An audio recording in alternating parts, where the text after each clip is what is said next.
It's Andy Austin here, live in Slovakia. I don't have my normal camera set up. I'm relying on the laptop, which I don't like to do. This is a new one I've never used before, so I don't know quite how good the audio quality is going to be, so hopefully it'll be okay. I can see on the screen the video. My goodness. This is a high definition webcam inbuilt. Yeah, right. I think they lied on the advertising. Otherwise, it's a good computer. It's a Victus, in case anyone wondered. It's one of the Omen gaming computers. It's supposed to be very good for video editing and all the rest of it. Right, this video for the member section. This is going to be on attachments. Thank you to all of those people that sent me in the questions. I wanted some prompts really for what to do videos on, largely because I think I dried up a bit. Plus also I'm stuck here for 2 weeks with nothing else to do. So I figured I would start making some videos for the member section because I've been a bit behind recently. So I've made some notes here. This is regarding attachments and detachments and how to deal with loss and all that kind of stuff. I'm going to start working through some of the others. The more esoteric questions that people ask about Kabbalah and Tarot, I'll probably wait until I get home for those, simply because it's easier for me to do when I've got my flipboard or flip chart and the Tree of Life diagram, which I obviously don't have with me here, unless I can go and procure some paper somewhere. I'm hoping I can get into the conference centre opposite, but because I'm the only person in this hotel, I got locked out earlier, so that was fun and games because there's literally nobody here. So I managed to get back in eventually. I'm not sure I'm going to get access to the stuff that I was hoping to be able to access. Okay, so I'm going to go through. I've got my notes. This is going to be fairly random. I've not systematized what I'm talking about here. I've just jotted down some notes for references to myself. So essentially, I want to look at what happens when somebody has been attached or involved with a person, and that person is no longer available to them. And there are two generic ways that will happen. One is the relationship has ended for whatever mechanism the ending of that is, or is ended because the other person's died. One of those two.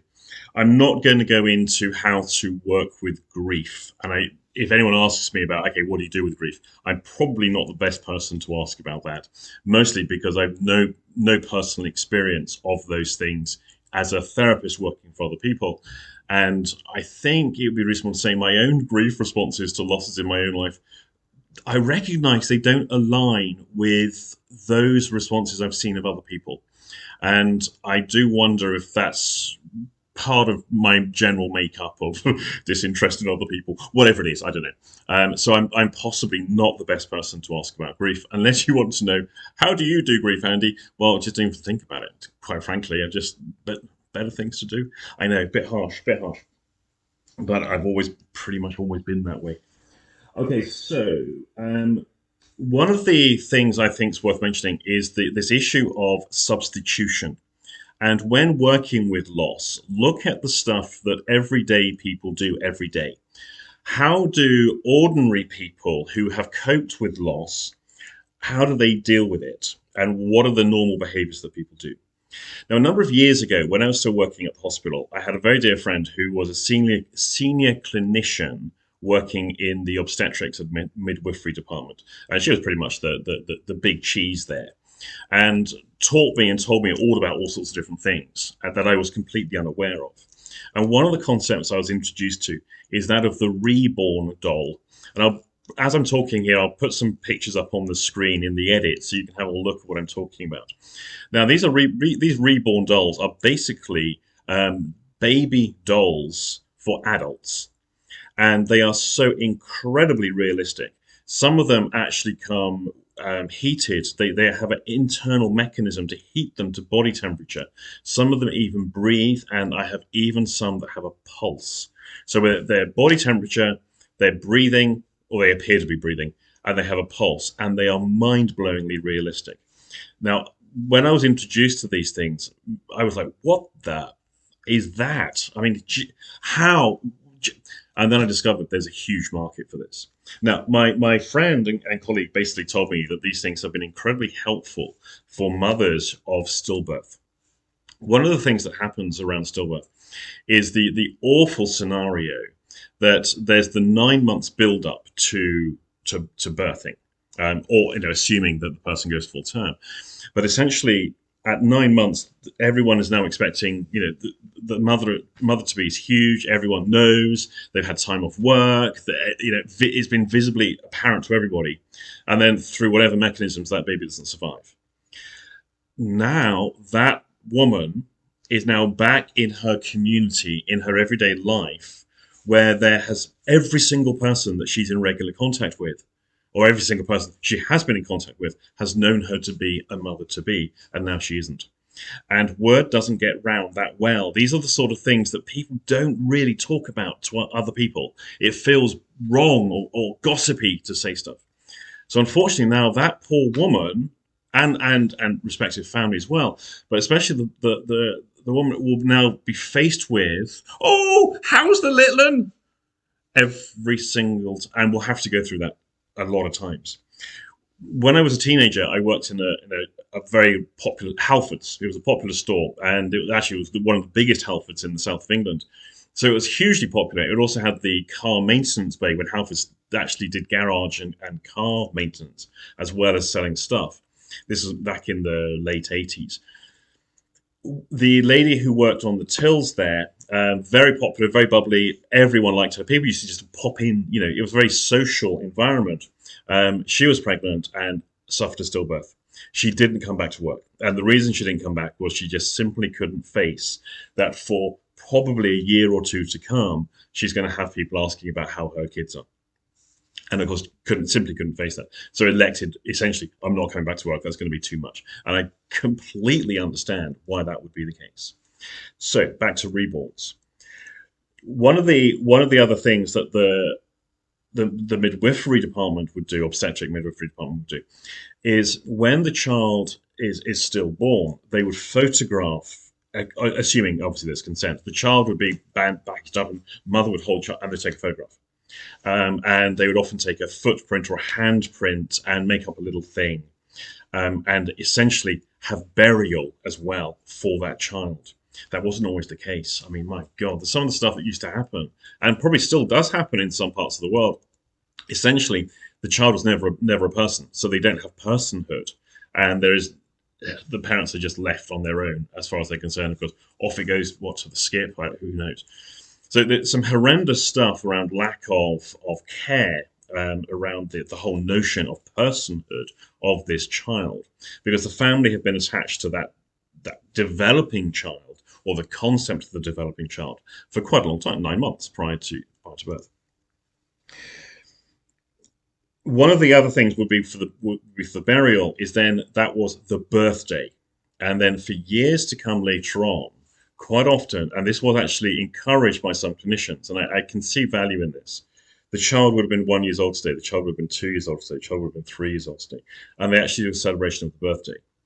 Now, personally, I think at some point it would be sensible to move on from that, because I have come across people who had a deceased sibling who, despite having never known that sibling was still spoken about and celebrated as though they were still alive.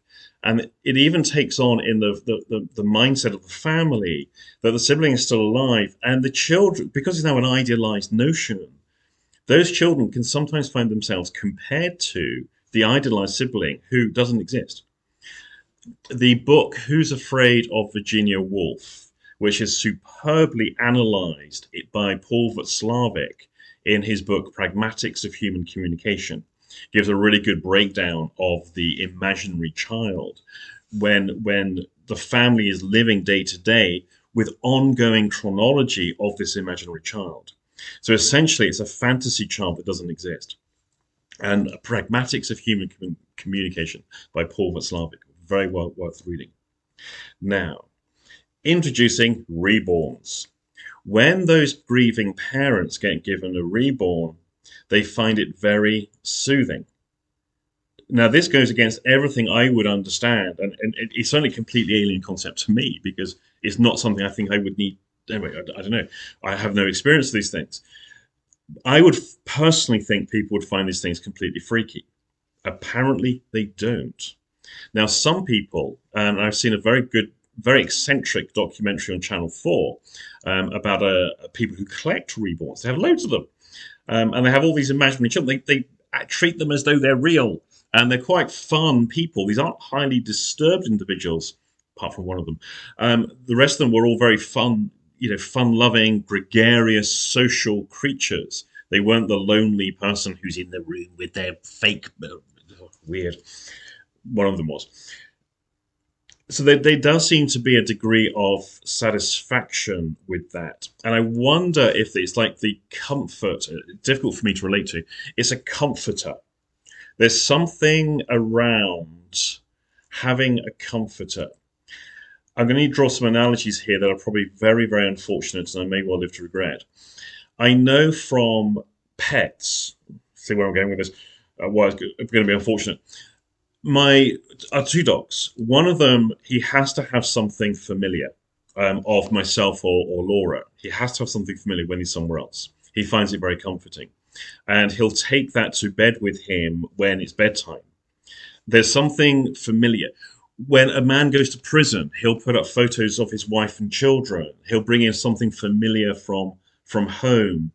It's something to remind him of. When people are in their foreign environments, they like to do a phone call as soon as they arrive. They like to do a Skype call, whatever it is. Some contact. And I think that's what the reborn doll represents. It's some form of contact. It's some kind of familiarity and presence that brings around satisfaction. Now, the question I had for this, and I don't know, is that when is it appropriate to stop doing that? Is it ever appropriate to stop doing that? So if I draw a parallel with a person who, say, permanently in a new location, say a man in prison, say he's there forever, is there ever a time that it's appropriate that visitors from his former life, say his former wife or his children, come stop visiting him? Is there ever a time it's going to be appropriate that he wouldn't have a photograph in his cell? Of course not. Of course not. And yet he's never going to get that life back. And yet it's very, very important for morale and mindset and all the rest to have those tokens of familiarity and normalcy that are presented to them. And I suspect that's where the reborn doll comes in. The bit I'm uncomfortable with about this is it seems too wholly synthetic. And there's something I find just a bit disturbing, that they can be designed to look exactly like the lost child, literally. And now that's where, for me, it can start to become really weird. So supposing it's a small child that's been lost, and now we have a breathing, pulse, body temperature imitation of them. That just seems to be a bit odd to me. And yet, I'm well aware, because I know clinicians who talk about these things, and I look this stuff up online, and I've seen the documentaries. People find them reassuring. And so there's that level of familiarity to it, even though for me there's a slight ghoulish, supernatural horror story type thing that could easily be spun out of that. In fact, if you're a horror writer, I'm sure there's a story here that could be used. So other ways that people cope with detachments. So essentially the idea is this is a temporary detachment, is to maintain a familiarity. I don't know to what extent there's a denial, because if it's a permanent detachment, at what point is the reattachment's never going to take place. However, if we have a person who's lost a loved one as through death, we have a notion within most societies and cultures of the notion of being reunited. Now, where we used to live in a retirement complex. Sounds a bit weird, I know, but we were the youngest people there by about 40 years. And so I got to talk to an awful lot of old people, or listen to old people wittering on. Most of the people who were there who had been bereaved, I mean, our immediate neighbor, who we knew the wellest, knew the best. She was bereaved about 40 years ago and had never been interested really in remarrying or having a new relationship. Essentially because at some point, she was a churchgoer, at some point in her future, they will be reunited. Now, to me, that seems an unfortunate life. However, this was a highly functional, highly social pillar of the community, involved in everything. If you wanted to know anything that's happening in the town or village, just go and ask her. She knows everything. She's involved, and everybody knows her. So a highly functional person. But essentially, at some point, she's going to be reunited with her husband. Now, most cultures and societies and religions have a notion of that. Now, where it starts to get a little bit tricky for people is what if they are a devout Christian or whatever the religious paradigm is they have that has this notion of reuniting.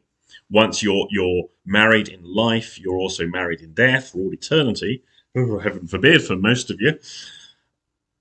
Now, what happens if they meet somebody new? Now, what happens to that relationship at death when they die? So they remarry. Oh, that's going to be a bit of an interesting one up in heaven or wherever it is they go to. So for some people, there are other issues that could now bring in, and really those are issues for the church to or whichever religious group. I would go right off. You go and talk to the vicar because I'm not really going to be the person to talk to about how those logistics work. Now, within this as well, we also have other very common behaviors that people do, which is they'll have the fetishistic object. Now, the fetish, not the fetish as in a sexual thing, but fetishistic is where an object is personified to become representative of the individual. And so the person may well keep that person's favorite jumper, or it still smells like them. And so the person, again, it's a tokenism. It's a notion of familiarity. It's a point of connection. And the fetishistic object may well be something that is highly personal to the individual that to anybody else would make no rational sense whatsoever. And it smells like them seems to be a very, very potent component of that, especially when it's an article of clothing. Some people, it may well be the home or the house. There may well be, they may well keep all that person's clothes. They may not want to throw anything away. And that can be problematic, especially if they are looking to move on in their life. When his wife died, which he himself died very recently, but when his wife died, which was now over about 10, 11 years ago, nothing in the house was altered whatsoever. Literally nothing. And something I found unusual was that everyone spoke of her as though she was still alive. Everyone spoke about her in the present tense. And all of her possessions, absolutely everything in the house was completely untouched. It hadn't turned into a dusty, cobwebby environment. No, everything was maintained and perfectly clean and tidy and all the rest of it. But all of those possessions were there, simply because I was never able to face just throwing it away, selling it on, putting it out to recycling, putting it out to charity. No, that's what we're going to have to do. Now we're having to clear the house. And I understand that because some people will find those things very, very difficult because it's not that they're throwing objects away. They're throwing away representations of the person. And it's just too much for people to bear sometimes. The one thing I noticed, and this is one of the things that did catch my attention and a little bit of curiosity and interest, was that whilst the house was completely untouched, so was the gravesite. And so the grave, and I've come across this before, where essentially the grave was untouched, as in there was no headstone and there was nothing else going on around the grave. It was just basically now an abandoned gravesite. Now this makes perfect sense to me because she's still alive in the house. To maintain the grave, to put a headstone on, to do all the stuff that people do at graves is an acknowledgement of loss, acknowledgement of death, and he was simply never able to deal with that. And I think that's quite a common reaction too. Now, it's not my blood relative, so I had no say. If it was a client who was presenting that, or a family presenting that to me, I would force the issue of a gravestone. And it's one of the things I said was that I think things can be improved here quite measurably if we just go and get a gravestone. Let's not worry about consent. Just get that gravestone on the grave, take a photo and show it to him. I think it would break something. And of course, there was lots of concerns around what would that actually do to an elderly person who is presented with that level of confrontation when clearly the level of denial is very, very strong. There's a halfway house, though, to this. And the halfway house is the shrine. Now, shrines are often, actually, when I made my notes here, I read shrines, not so common in middle-class white English families. It does seem to be something that, I say, white middle-class, let me change that. White middle-class English suburbia doesn't do. But if you go anywhere else in the world or look into any other cultures, shrining is a very, very common, culturally acceptable, normal thing to do. What we do have are little shrines that crop up. It's the bench in the park. It's the death site, especially at the side of roads. There was a popular fashion for shrining at the site of death on roadsides, to the point now a law has been passed that they're allowed to do that for a fixed period of time. Mostly because of the issue that sometimes these things get bigger and bigger and bigger as more people contribute to it. So I think it's now 3 months these things are permitted for before they're automatically removed, and that makes some sense to me. It's just awful that it's such a common thing. They have to make a law about it. That shows how many people are getting killed on the roads. Shrining at that site. So there's a point again of acknowledgement. There's a finality to the experience. The person is gone. This is where they died. This is a commemoration. Something will happen on the anniversary of the death and so forth. But at least there is a punctuation point, an end point. And this is a fairly common thing that people do. The other thing that I think is possibly more common, but it won't be seen by other people, is a room in the house becomes a shrine. Again, it's very hard to throw out all of those person's possessions that no one else would want or use because we're throwing away the person. So often a room gets turned over to become the shrine for that person. And the bereaved may well find comfort in spending time in that room, looking at photographs, going through memories, and so forth. When we have something that is known to be a shrine, there is the finality of it. The person is gone. It's not that we're living as though the person hasn't died, which is what I've seen firsthand. We're living as though the person has died, and here are all of our memories of that person that we still want to keep close to us. And then the other one is the grave site. And this is something that, again, in white middle class suburbia, we simply have a very austere, very proper headstone on the grave. When I was in Portsmouth, when I was doing some work in St Mary's Hospital in Portsmouth, where I actually did my training years before, just up the road there is the really big graveyard, and it's enormous.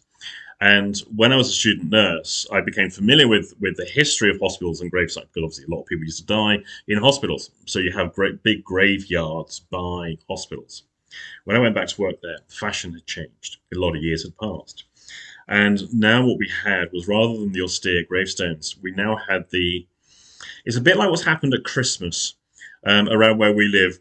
It used to be a few twinkly lights. Now we have inflatable, garish Santas and reindeer and other hideous monstrosities all over the place. Well, that's what the graveyard was becoming. Essentially now, the bigger, the grandiose, the more cartoonish often, Disneyland-ish type gravestone. And there's something I found quite unusual. A photograph of the deceased, whilst they were still alive, is blown up and becomes a major feature so you can actually see what they look like on the gravestone.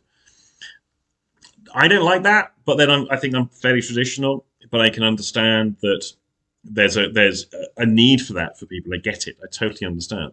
Because now the grave site is a shrine, and it becomes highly individualistic for that individual, becomes representative of the individual.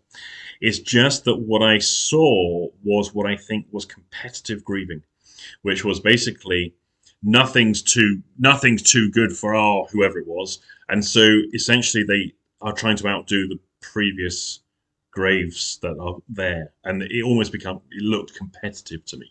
So there was another element there that I didn't really like, this sort of commercial whatever it is that's going on. Dare I say it, I think there's a class distinction with those things as well. Now, whether there's a class distinction or whether the class distinction itself is a cultural distinction, I'm probably not best placed to comment on, even though I just did. So again, something else I'll probably live to regret. Who knows? Now, in other cultures, there are some quite extreme practices that are worth being aware of, where they literally dig up the dead. the ancestral worship, who our elders are, where we've come from, our cultural heritage, our personal heritage and identity. Very, very important. And there are festivals where literally they dig them up, dress them up, party around town with them, and at the end of the festival, put them back in the grave again. And I find that very unusual, but it does show a powerful cultural distinction that a lot of cultures have that we have lost. They have ancestral worship, strong cultural, social, individual, familial identity. They know who they are. You'll find very strong nationalistic fervor. What we have now done is we have eroded nationalistic fervor because it's been subverted by, to be nationalist is to be racist, which has a quality to it, especially in the UK. But it's also been then subverted by people with other political leanings to say to be nationalistic is to always be racist in some capacity or prejudicial, and therefore that's something not to be idolized. Wave a Union Jack around and just watch what happens in the UK. People immediately assume you're far right, which is bizarre. But what we have got in the West, which is I think is a disaster culturally, is we worship youth. And so this is partly why we see an obsession with plastic surgery. And it's basically, we can be immortal if we keep looking young. No, you're not. Your plastic surgeon has lied to you. You're still going to die. So we worship youth, and we really don't treat elderly people particularly well in this society. I've seen it firsthand. I was a nurse in elderly care as well when did a lot of agency in care homes. I've seen what happens. And this is not a society, the UK is not a society that looks after old people, because we don't respect ancestry. Because with that then comes national identity, heritage, and so forth. And that's all part of the stuff that the left, the liberal progressive politics are now trying to erode by questioning history, challenging history, and challenging the prevailing narratives. So we have this obsession with youth. And so part of what is lost is the loss of youth. It's the loss of our past. When we lose someone younger, when we lose someone older, what do we have? What do we have going on? We don't have a placement for them. In what context are they lost apart from they simply expired? They got too old, and so forth. So we've got some very strange cultural transitions going on. And I think for a lot of people at the moment, people don't know what to do. You see, when everything was pretty much fixed and traditional, you had a set of rules to follow. You knew when you were a child, you knew when you were an adult. There were rites of passage, there were rites of birth, there were rites of marriage, there were rites of relationship, there were demarcation rituals within every facet of human experience. We don't do any of those anymore. The only rite of passage I'm aware of now is your graduation ceremony and how big your mortgage is. And that's pretty much it. And we're leaving everyone to try and work these things out for themselves. Now you get a 2-week grieving period, and after that you get antidepressants. Well, how about this whole notion about keeping your downstairs curtains drawn for a year and wearing black for a year as a compulsory grieving process? That basically is a demarcation to let everybody know that's what's going on. Because after 2 weeks, people have lost interest. And then when you find yourself being the bereaved person who's having a few mood issues, can't really face the family today, can't face the Sunday dinner. Oh, what's the matter? Fred died. What do you think's the matter? Yeah, but that was ages ago. Yeah, 3 weeks ago. This is one of the problems. So because of these erosions of these traditional patterns and these traditions that we've had, I think it has thrown a lot of things out of sync, where now those traditions have been replaced by psychopharmacology. I do wonder how many kids who are self-harming and the mass medication of childhood is largely a result, not of inherent mental illness, but largely a result of the erosion of guidelines. A lot of these rituals and cultural things were guidelines on how to cope, how to live, and so forth. And I think that's one of the things we've lost. Now, other things that people have with this reborn doll concept. So I went off on all sorts of tangents there. And the Rebondon concept, it's a substitution. The fetishistic object, the shrining, the graves, that all those kind of things, they're substitutions. They're not the real person. They're not the person. They're representatives of the person. Now, if people can do that in varying forms, and that's a great coping strategy, the concept of substitution can be very, very helpful. Now, for people with religious beliefs, the substitution can actually be a transformative type approach.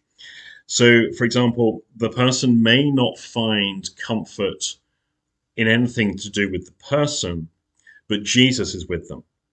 God is with them. An angel is with them. And a very, very common is often talked about in a very casual way that people aren't actually taking seriously when they're hearing it from another person, but actually at an experiential level, I think I can relate to this a little bit. The deceased person is now their guardian angel watching over them. And that's a very, very common comforting notion. Now, this has a precedent. In a weird thing, a lot of people won't actually know this. Even Christians, church-going Christians won't know this. And it comes down to the guy known as Enoch. There were two Enochs in the Bible, so they're easily confused. But essentially, Enoch walked with God, and God took him. That's pretty much the only bit of information you get about Enoch and how he died. And essentially, the narrative, this is not in the canonical text, these are in the non-canonical text. The narrative basically says that Enoch now became an angel, and he became the archangel Metatron. You got angels, fairly low-level creatures, and then archangels who are like the right hand of God. And what Metatron is quite a powerful angel in the Judeo-Christian narrative, and Enoch became Metatron. A lot of people have this notion that their lost loved one is now an angel watching over them, and it becomes their guardian angel. And I think that is a notion that should not be discouraged, because it demonstrates the deceased has moved on and undergone transformation, which of course they have. From living to dead is a loss and transformative process to that individual. We don't know, depending on who you ask, of course, what that transformation actually involves, but something is transformed. And so there, if the living person thinks they're looking after me, they're watching over me, fantastic, don't take that away from them.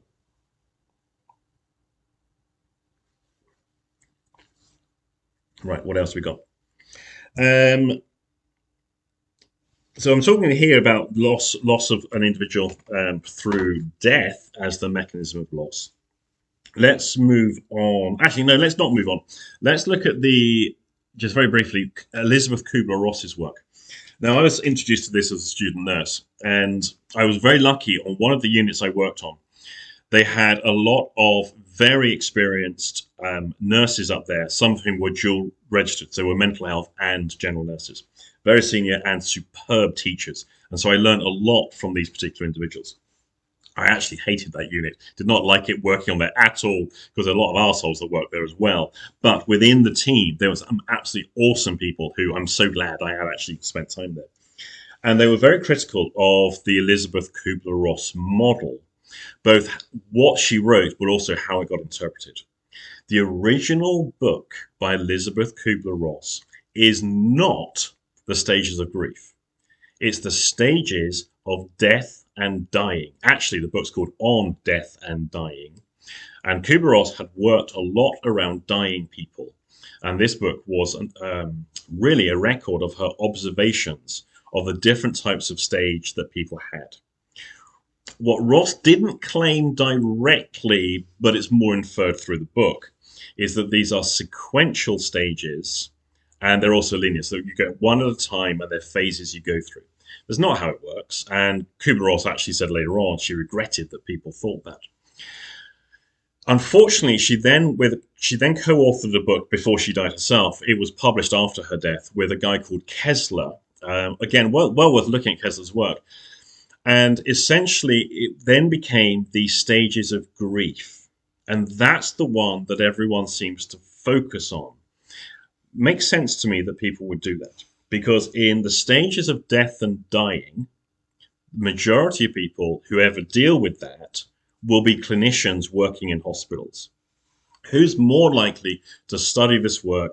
Counselors and therapists and coaches in all their different forms. They're not likely to work in hospitals with the dead and dying, or dying, sorry, dead and dying, the dying. They're much more likely to work with the bereaved. And so the Kubler-Ross model then became the stages of grief. Well, I've got to be honest, what absolute hokum. And unfortunately, this is where Kubler-Ross then got enormous amounts of criticisms, posthumously criticized. And I think largely because of the misinterpretation of the work and the application of what she was seeing with dying people and applying it to the people who are left behind. These experiences, and I'll go through them actually, certainly match my observations of working around the dying when I worked in hospitals. They're not sequential, that's for sure, and not everybody. That's the thing. This is not definitely, absolutely not going to apply to everybody, but it's a very common set of observations. I think would be reasonable to say. So if we just go through them, there was 5. They were later expanded to be 7. Number 1 is denial. The first reaction is denial. In this stage, individuals believe the diagnosis is somehow mistaken and cling to a false preferable reality. Now that kind of makes sense, but at the same time, not all diagnostics are correct. And there's so many cases where a person is told they're going to die and they're thinking, but am I really? Surely I can, and if they go abroad, they can get accurate treatment that will be effective. So the denial thing isn't an inherent reaction, that's wrong. Actually, this may be a thing that enables the person to survive whatever diagnosis or whatever is happening to them. And we've got to be realistic. Something I've been saying a lot more recently, given my own health experiences and experiences of medical services as a patient, which I've had way too much of in the last few years. Don't put your faith in doctors, for God's sake. The last thing you want to do is outsource responsibility for your life to the government, to doctors, and to God. They're the last places you want to outsource your health to, and most importantly, the responsibility for your health to. But don't fail to call on them when needed. That's really important. It's not like, we deny all things. No. They all have a role and they all have value. But to solely outsource responsibility, no. So denial as a first reaction may not be wrong. And of course, that's the problem about the stages of grief. That to do denial is somehow appropriate to grief and therefore don't take it seriously. What? That's madness. Number 2, anger. When the individual recognizes that denial cannot continue, they become frustrated, especially at proximate individuals. Yeah. Can you imagine being trapped in a hospital unit where you think, possibly, if they let me out of here, if I could get up and get out of here myself, I would, because I think I could go somewhere else where they could help me. And you're not allowed to? Oh, he's just angry because he's in stage 2. Yeah. Especially approximately, certain psychological responses of a person undergoing this phase would be, why me? It's not fair. How can this happen to me? Who is to blame? And why would this happen? Sometimes the reason why the person is in the state of dying is because it is unfair and there is injustice and something's gone wrong that shouldn't have done. There's so many variables on this. So many variables. Got run over by a drunk driver and now you've broken your neck. That kind of stuff. Yeah, I'd be fucking angry too. Number 3, bargaining. The third stage involves the hope that the individual can avoid a cause of grief. Usually the negotiation for an extended life is made in exchange for a reformed lifestyle. People facing less serious trauma can bargain or seek compromise. Examples include the terminally ill person who negotiates with God to attend a daughter's wedding, an attempt to bargain for more time to live in exchange for a reformed lifestyle, or a phrase such as, if I could trade their life for mine. I think that's probably very common. Depression, yeah, I'm so sad, why bother with anything? I'm going to die soon, so what's the point? I missed my loved one, so why go on? During the 4th stage, the individual despairs at the recognition of their mortality. In this state, the individual may become silent, refuse visitors, and spend much of the time mournful and solemn. Yeah, not surprised. And then finally, acceptance. It's going to be okay. I can't fight it. I might as well prepare for it. In the last stage, individuals embrace mortality or inevitable future, or that loved one or tragic, or that of a loved one or other tragic event. People dying may precede the survivors in this state, which typically comes with a calm, retrospective view for the individual and stable condition of emotions.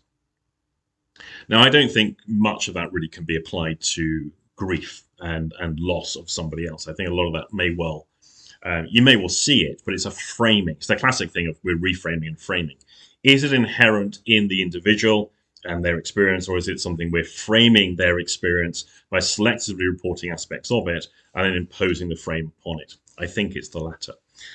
However, the stages of grief and Kubler-Ross's work may well benefit some individuals to go through, even if you can give it to them knowing it's not going to apply to them, and then go, fuck that shit, that's not true. Great. So what is true? Sometimes, especially in the way that I work with people, provoking people by offering them a solution or explanation that is wholesale unsuitable can be a very useful way to open up dialogue about what is real. You know, the person goes, well, I don't really understand. I don't know. Well, what else are you me for? Okay, for those individuals, impose something that you know to be inaccurate and claim it to be true. You've got to have a reasonable relationship with the individual, otherwise they'll reject you as well as the explanation that you're giving. So you've got to do it in a way that will work. But that can be something that's very useful. So sometimes directing people to Kubler-Ross's work as a provocative act to give them something to react to can be very, very useful. There's other stuff as well. This thing of acceptance that the person is gone, that they're lost. You may want to look at why wouldn't you? So essentially, so if the person's dying, for example, and it's off track really from the actual subject matter of attachment. If the person's dying, you say to them, okay, so what's wrong with that? Mindset being, every living creature since the universe began has died. Well, apart from a few fungi, they're still going. Everybody dies. Everyone is going to die. You can't avoid it. It's absolutely going to happen. It is a necessity. It is guaranteed. You can't argue with that. What makes you so special? Now that's something you can do carefully. If you know what you're doing, you can actually do the same thing about other people too. Every single person who has died, every single person who has ever lived, has either died or is going to. Can you imagine how many humans, since humans first started walking the earth, how many humans have lived and then died? Every single one of them. And all those that haven't yet are going to, and every single one of those that are going to will do so predictably within the next 100, maybe plus or minus a few years. Guaranteed. Why is he different? Or she? The one that's gone. Why are they different? So what you're going to do with that is pull out both two things. What are the criteria what criteria is it the person has got inside their mind that says this is so wrong, that you should get that? But also now, what's the criteria about me, about why I'm so special to still be suffering this? For some people, it's not the loss of the other person that's the issue. But for me to now be happy, for me to move on, for me to have anything positive in my life, is to somehow insult them. For me to be something else apart from a miserable fucker who's bereaved is somehow disrespectful to the other person. How can I laugh when they're gone? How is that? I'm not allowed to. So there may well be issues of permission around this. And this is where finding some psycho-spiritual background of the individual, what their beliefs are, what their higher values are. One of the things I say to people quite a lot is working with people carrying objects in metaphor, so burden metaphors about responsibility. I spin a whole yarn around Jesus and blah, blah, blah. And how Jesus said, lay down your burdens and follow me. And it got missed into lay down your possessions, like a vow of poverty. But actually, in the original Hebrew, it's burdens, as in worries and responsibility. So Jesus gives you permission to put those down. And if that's not authority enough for you, I give you permission to put them down. And that's something I've used quite a lot. Now, that's something you may want to, again, depends on the quality of your relationship. You could say things like, so I suspect that Jesus would allow you to be happy again. And I don't think Jesus would want you to be miserable. That's certainly, there's nothing that I ever read from what he said. And if Jesus is not authority enough for you, I'll give you permission to be happy. But not just yet, though, because you've got some work to do first. And then I put in some provisos. So we can start introducing the notion to the person that they can be happy. Now, again, am I going to do that 3 weeks after the bereaved? Of course I'm not. That would be an insane thing to do. So we got to put things in context. So don't take this as prescriptive. This is what you do for everybody. No, that would be insane. You might as well just go and do an NLP course, and then you'll learn what you do with everybody in 7 days. Right, I'm just aware of the time. For those who, most of you will be know, I'm actually in a hospital clinic. I've now got to go through that door and go and get a poo implant. Yay! I shall be back for the rest of this in about an hour. Wish me luck.